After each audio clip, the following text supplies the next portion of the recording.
Hey everyone, welcome or welcome back to my channel. I am Abha and I am back with yet another video. इस video में मैं आपको दिखाने वाली हूँ कि ये ब्यूटीफुल नेल एक्सटेंशन करने से पहले मैंने नेल्स को कैसे प्रेप किया एंड स्पेशली अपनी क्यूटिकल्स को कैसे रिमूव किया. So without any further ado let's get started. पूरे 1 महीने के गैप के बाद मैं दोबारा से नेल एक्सटेंशन कर रही हूँ एंड सबसे पहले मैं यहाँ पर अप्लाई कर रही हूँ सनस्क्रीन, क्योंकि यूवी लैम्प के अंदर हम अपने हैंड्स को रखते हैं फॉर क्यूरिंग द पॉलीजेल या फिर बेस कोट को ड्राई आउट करने के लिए. तो फिर इसीलिए इम्पॉर्टेंट है कि हम यूवी लाइट से प्रोटेक्शन के लिए सनस्क्रीन बहुत अच्छे से अप्लाई करें. ये वाली सनस्क्रीन काफ़ी मॉइस्चराइजिंग है, तो फिर ये मॉइस्चराइज़र का भी काम करेगा. क्यूटिकल्स को रिमूव करना आसान करने के लिए हम अप्लाई करेंगे ग्लिसरीन. ग्लिसरीन से क्या होगा कि क्यूटिकल एरिया बहुत अच्छे से सॉफ्ट हो जाएगा, मॉइस्चराइज्ड हो जाएगा और फिर उसे रिमूव करने में, कट करने में, पुश करने में आसानी हो जाएगी. तो यहाँ पर मैंने अप्लाई किया ग्लिसरीन और इसको मैंने अच्छे से अप्लाई किया और मसाज किया. 1-2 मिनट के अंदर अंदर मैंने सारे नेल्स को अच्छे से मसाज किया और आप चाहें तो कोई मॉइस्चराइज़र भी ले सकते हैं. और 10 मिनट उसे रखने के बाद क्यूटिकल्स को पुश कर रही हूँ ताकि जो क्यूटिकल्स की लेयर स्टिक हुई रहती है ना नेल्स पे, वो थोड़ी लूजन अप हो जाए और पुश बैक हो जाए. पर आपको ध्यान ये रखना है कि आपको जेंटल तरीके से करना है, आपको बिल्कुल ज़्यादा ज़ोर से पुश बैक नहीं करना है और ऐसे नहीं कि बहुत ज़्यादा अंदर तक आप उसे पुश कर रहे, नहीं, बहुत जेंटली पुश करना है मेनली, ताकि एक जो नेल बेड पे डेड क्यूटिकल की जो लेयर होती है वो स्टिक हुई रहती है, वो उसे रिमूव करना है. उसके बाद जो डेड स्किन की लेयर लूजन अप होगी उसे कट करने में ताकि आसानी हो. क्यूटिकल्स पुश करने के बाद अब क्यूटिकल्स को कट करने के लिए मैं ये सीजर्स यूज़ करने वाली हूँ.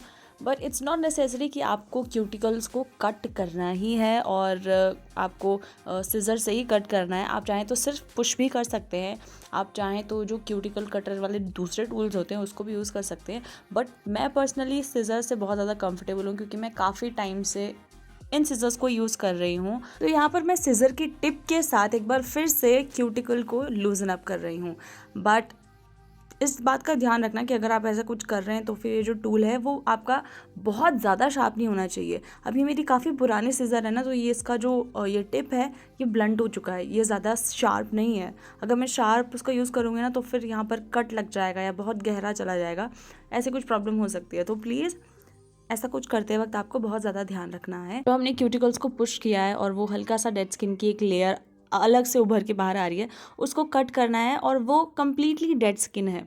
आप ज़्यादा उसको गहरा कट कर देंगे ना तो आपकी स्किन में कट भी आ सकता है. जो लिविंग स्किन है उसमें कट आ सकता है, वहाँ से खून आ सकता है, इसलिए आपको बहुत ध्यान रखना है. So the trick is that starting में आपको बहुत छोटी लेयर काटनी है और उसके बाद अगर आपको लगे कि हाँ अभी भी काफ़ी ज़्यादा एक्स्ट्रा डेड स्किन है तो फिर आप बाद में उसको दोबारा से एक दूसरी लेयर कट कर सकते हैं. लेकिन एक ही बार में अगर आपने बहुत गहरा काट दिया और आपको कट लग गया तो आपको बहुत ज़्यादा पेन होगा, बहुत प्रॉब्लम होगी. तो इसीलिए छोटी छोटी लेयर्स करके कट करनी है. तो यूजुअली मेरे थंब और इंडेक्स फिंगर में ज़्यादा क्यूटिकल होता है, बट कंपैरेटिवली बाकी 3 फिंगर्स में काफ़ी कम होती है. तो इसीलिए उस हिसाब से मैं फिर क्यूटिकल्स को कट करती हूँ. ऐसे नहीं कि जितना एक में ज़्यादा किया है, डीप किया है, तो बाकियों में भी ऐसा ही. तो बेसिकली आपको काटना सिर्फ उतना ही है जहाँ पर डेड स्किन हो, ठीक है. बिल्कुल भी वहाँ पर नहीं काटना है जहाँ पर आपको सिजर फील होने लग जाए. तो इस तरीके से आपको अपनी क्यूटिकल कट करने हैं. ज़्यादा डीप नहीं होना चाहिए, सिर्फ उतना जितना डेड स्किन है और उससे काफ़ी क्लीन लुक आती है. अब क्यूटिकल्स को सॉफ्ट करने के लिए हमने इतने सारे मॉइस्चराइजिंग प्रोडक्ट्स लगाए थे, बट हमें अब उन मॉइस्चराइजिंग प्रोडक्ट्स को अच्छे से रिमूव करना है अपने नेल बेड से, क्योंकि जितना ज़्यादा मॉइस्चर या ऑयल लगा होगा नेल बेड पे उतना ज़्यादा मुश्किल आएगी हमें अच्छे से अपने पॉलीजेल को स्टिक कराने में अपने नेल्स के ऊपर, और बहुत जल्दी पॉलीजेल निकल जाएगी अगर थोड़ा भी ऑयल या फिर मॉइस्चर होगा. फाइलर की सॉफ्ट साइड से बफ करने अपने नेल्स को ताकि नेल का जो सरफेस है वो हल्का सा रफ हो जाए और अगर कोई बचा कुछ ऑयल या मॉइस्चर हो भी तो वो भी अच्छे से निकल जाए. अपने नेल्स को बफ करने के लिए तो स्पेशली मैं एक पुराने फाइलर का सॉफ्ट साइड यूज़ करती हूँ क्योंकि वो अच्छे से घिस चुका होता है. तो उसे आप चाह के भी बफ ज़्यादा कर ही नहीं सकते अपने नेल्स को, तो उस वे में नेल्स ओवर फाइल होने से प्रोटेक्ट हो जाते हैं. तो नेल से मॉइस्चर और ऑयल रिमूव करते करते ना काफ़ी सारा सनस्क्रीन भी जो हमने लगाया था वो रिमूव हो जाता है क्योंकि हमने वाइप से भी क्लीन किया था. तो इसीलिए यहाँ पर मैं हैंडी रखती हूँ ये सनस्क्रीन स्टिक, जो कि मैंने स्पेशली अपने नेल्स के लिए ही रखा हुआ है. मतलब जब मैं नेल एक्सटेंशन करती हूँ उस वक्त ही यूज़ करती हूँ इसको, और इस तरीके से बिना नेल को टच किए मैं अपने इन एरियाज़ पे अच्छे से सनस्क्रीन अप्लाई कर लेती हूँ, क्योंकि मेनली तो इसी एरिया में ज़्यादा कांटेक्ट होने वाला है यूवी लाइट का स्किन के साथ।